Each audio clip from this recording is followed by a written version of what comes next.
Hello hello hello hello hello. आज है 27 अगस्त और आज अभी बज रहे हैं दोपहर के 12।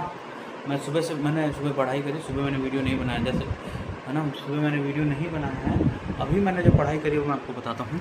मैंने एंशिएंट इंडियन हिस्ट्री पढ़ाई कर रहा हूँ, इसलिए पढ़ाई कर रहा हूँ कि एंशिएंट इंडियन हिस्ट्री थोड़ा सा देखिए आपको डार्क दिख रहा होगा इधर, उसके लिए सॉरी, क्योंकि मैं एकदम उसके ऑपोजिट बैठा हुआ हूँ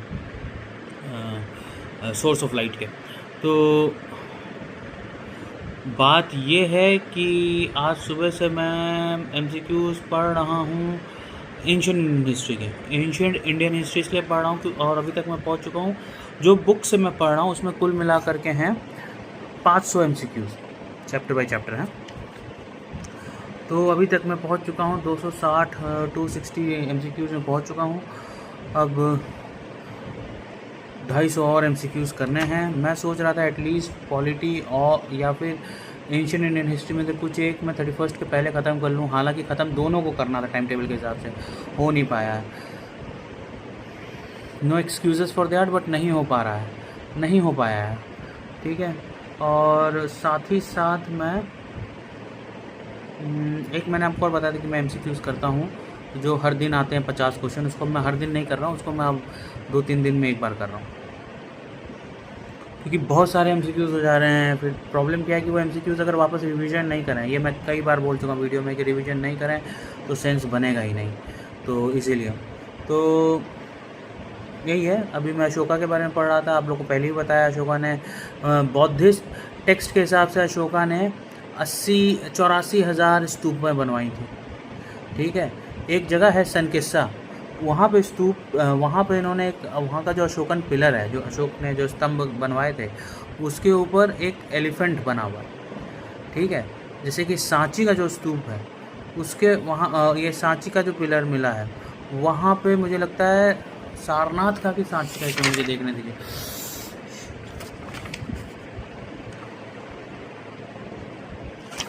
सॉरी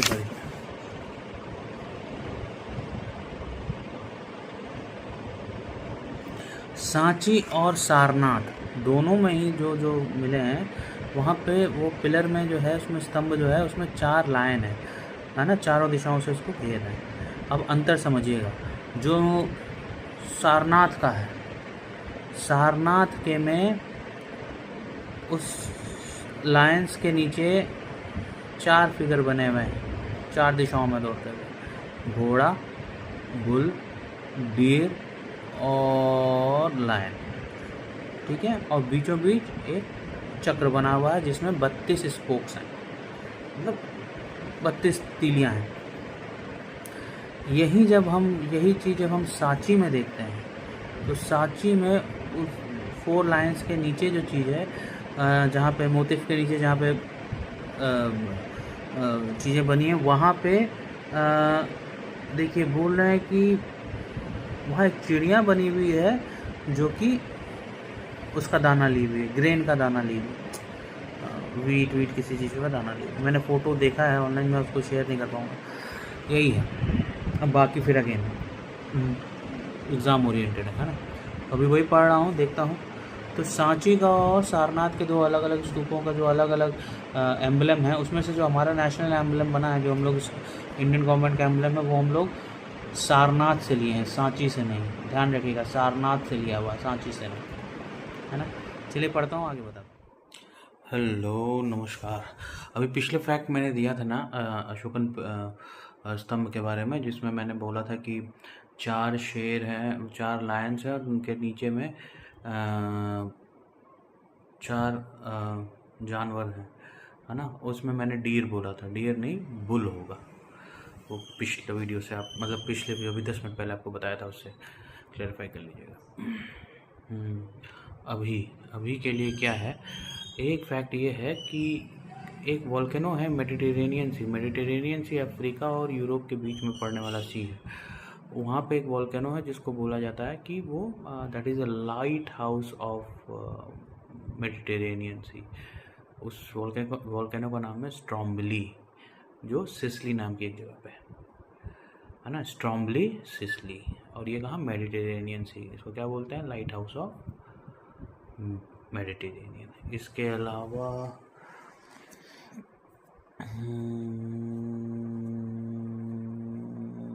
देखिए, ल्यूकीमिया नाम की एक डिजीज़ होती है जिसको बोलते हैं ब्लड कैंसर भी बोलते हैं। उसमें एक्चुअली होता क्या है, देखिए हमारे पास रेड ब्लड सेल्स और वाइट ब्लड सेल्स होते हैं दोनों। तो रेड ब्लड सेल्स का मल्टीप्लिकेशन बहुत ज़्यादा हो जाता है, ये ध्यान रखिएगा, ये होता है। अरे इसमें बहुत क्लियर दिख रहा है क्या? हाँ, इसमें कुछ थोड़ा ज़्यादा क्लियर दिख रहा है। तो एनी विच वेज, तो ये हो जाता है ल्यूकीमिया में। WBC, वो वाइट ब्लड सेल्स की मात्रा अनलिमिटेड बढ़ती चली जाती है।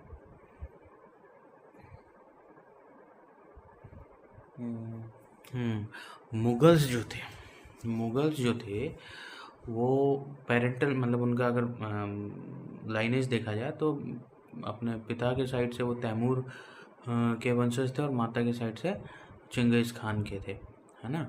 लेकिन वो लोग अपने आप को चंगेज़ खान का वंशज नहीं बुलाना चाहते थे, क्योंकि वो चंगेज़ खान ने जो भी किया था इसके कारण उनका मुगल्स अपना नाम नहीं ख़राब करना चाहते थे, इसलिए वो हमेशा अपने आप को तैमूर के ही वंशज बोलते थे, है ना। तो ये हेलो फ्रेंड्स, अभी पढ़ते पढ़ते मुझे एक बहुत इंपॉर्टेंट और मज़ेदार फैक्ट्स मिले हैं। मज़ेदार बोला जाए मतलब ये काफ़ी न्यूज़ में रहते हैं, लोगों को जानकारी होनी भी चाहिए इसके बारे में। तो ये फैक्ट ये है कि हमारा आकाश मिसाइल जो है वो क्या चीज़ का है। आकाश मिसाइल जो है वो है सरफेस टू एयर, मतलब सरफेस से आप एयर में छोड़ सकते हो, है ना। ज़मीन से हवा में मारने की क्षमता रखता है। फिर आता है ब्रह्मोस। ब्रह्मोस हम दोनों तरीके से छोड़ सकते हैं। ब्रह्मोस क्या है, सुपरसोनिक क्रूज़ है, क्रूज़ करते हुए जाता है, सुपरसोनिक है ना। साउंड के आवाज़ से भी ज़्यादा चलता है वो, इसलिए उसको सुपरसोनिक बोलते हैं।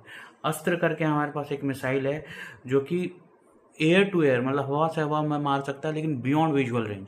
मान लीजिए एक एरोप्लेन जा रहा है, एक फ्लाइट जा रहा है, जेट फ्लाइट जा रहा है, और फिर उसको उसके विजुअल में दूसरा फ्लाइट नहीं उसको दिख रहा है, या जेट नहीं दिख रहा है, तो बियॉन्ड विजुअल रेंज, बिना दिखे बस वो ऐसा वो सेंस करके उसको हिट किया जा सकता है, उसको बोलते हैं अस्त्र। फिर एक हेलिना नाम का है जो कि एंटी टैंक, मतलब टैंक को क्षति पहुंचाने के लिए वो उस मिसाइल का यूज़ किया जाता है। ये 4 अलग अलग तरीके के हैं, सोचो।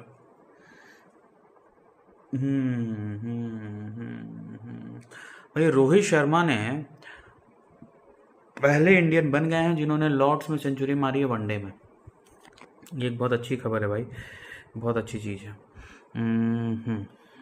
एक एक चीज़ है, एक क्या बोलता हूँ मैं, एक कॉन्सेप्ट है, उस कॉन्सेप्ट का नाम है गिब्स थॉम्सन इफेक्ट। उस कॉन्सेप्ट का नाम है गिब्स थॉम्सन इफेक्ट। उसमें क्या है कि उसका कहना है कि जैसे जैसे पार्टिकल किसी भी ऑब्जेक्ट का साइज़ कम करते चले जाओगे, वैसे वैसे उसका मेल्टिंग पॉइंट और कम होता चला जाएगा। तो ये नैनो टेक्नोलॉजीज़ में यूज़ होती है। उनका कहना है जैसे टेम्परेचर का, जैसे ही नैनो और कम करते चले जाओगे, उनका मेल्टिंग पॉइंट उतना कम होता चला जाएगा। तो ये नैनो टेक्नोलॉजीज़ में यूज़ होती है। वैसे एक लगा बताने के लिए, कितना मैं इसका यूजेस बताऊंगा तो बहुत लंबा पड़ जाएगा, इसलिए मैं उसको बता नहीं रहा हूँ। तो इसके साथ मैंने MCQs करे हैं, आज के 50 MCQs जो मैं पहले डेली करता था उसको मैं वीकली करने लग गया हूँ। मतलब अब हर दिन नहीं देखता हूँ, 2-3 दिन में एक बार देखता हूँ, जैसे मैंने आपको पहले बताया। तो वो करने के बाद अब मैं उठ रहा हूँ, अब मैं जाऊँगा, पानी वानी भरूँगा, दोपहर के खाने वाने का मतलब खाना खाऊँगा, सबके साथ बैठ के खाना खाऊँगा, मम्मी के साथ और बेटी के साथ। तो ये है। इसके बाद आगे क्या है देखता हूँ, क्या पढ़ता हूँ क्या नहीं पढ़ता हूँ, मैं आपको बताता हूँ। चलिए, हेलो, वेलकम बैक। दोपहर के 2:20 हो रहे हैं। ये मेरा डॉगी है, दिखाओ भैया, डॉगी कहाँ गया, गायब हो गया कि बदमाश है एक नंबर का। ऊपर पानी देखने जा रहा हूँ एक बार, आज पानी आया नहीं है, मतलब ऑल्टरनेट डे आता है पानी, आज आया नहीं है, और थोड़ा सा देख लेते हैं। अरे बाप रे, बहुत धूप हो गई यार, बारिश का मौसम लग ही नहीं रहा, ये ऐसे ही है अभी। देखिए नीचे वाले हैं नहीं तो पानी का खर्चा है नहीं, और ना नीचे वाली मैडम दबा के वॉशिंग मशीन यूज़ करती है, उनको बोला भी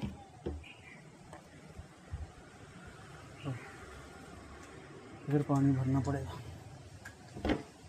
उनको बोला भी नीचे वाली को कि भाई थोड़ा हिसाब किताब से कर लिया करो, लेकिन डेली धोती है। उनका एक बच्चा भी है ना छोटा, तो डेली कपड़ा होता है, क्या बोलोगे। ठीक है, थोड़ा हिसाब किताब से नहीं धोती, लेकिन इतना ही है। पर उनका छोटा बच्चा है इसलिए उनको वो चीज़ माफ़ है, वरना ऑल्टरनेट धोए तो दिक्कत नहीं आता। जैसे आज थर्सडे है, थर्सडे को हम लोग कपड़ा नहीं धोते, थर्सडे को हम लोग के यहाँ कपड़ा नहीं धुलता है। कल हम लोग धोएंगे। अब वो अगर वो भी ऑल्टरनेट डे करे ना, एक दिन वो धोए, किसी भी ऑल्टरनेट डे हम लोग उनके हिसाब से एडजस्ट कर जाएंगे भाई वो, लेकिन वो डेली सुबह 7 बजे धो देती है। अरे इससे याद है, पानी पे ध्यान दे रहा हूँ, पानी यहाँ खोल के रखा है। हाँ बात फैन भी ऑन था। तो ये है, क्या बोला जाए। अब नीचे लगता बेटी आ गई है, अब नीचे जाऊंगा, पानी एक बार ऑन कर देता हूँ पीने का, मैं टंकी में भर जाएगा। चलिए बाय।